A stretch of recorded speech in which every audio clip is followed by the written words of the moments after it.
सध्या देशभरात जी परिस्थिती सुरू आहे त्याबद्दल विचार करता करता सहज काहीतरी सुचलं, तुम्हाला ऐकवते.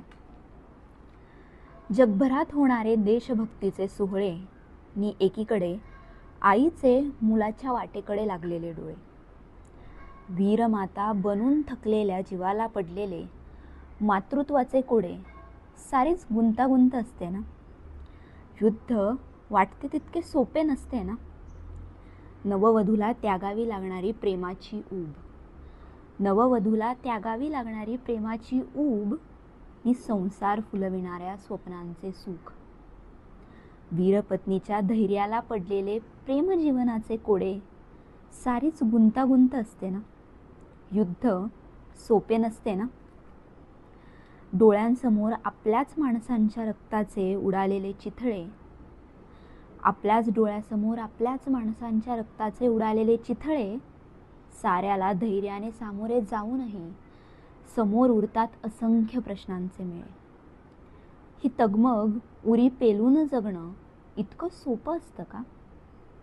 युद्ध इतकं सोपं असतं का?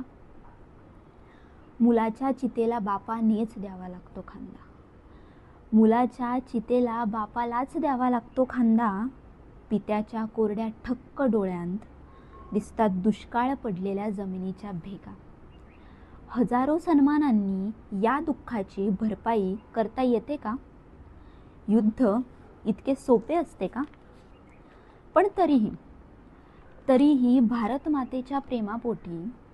भारतमातेच्या प्रेमापोटी सारेच सोडून मागे देशाभिमानापायी व्यक्ती जेव्हा रणांगणी जाते, भारतमातेच्या प्रेमापोटी सारेच सोडून मागे देशाभिमानापोटी व्यक्ती जेव्हा रणांगणी जाते, जीवाचा एक तुकडा मात्र मागे सुटतोच ना.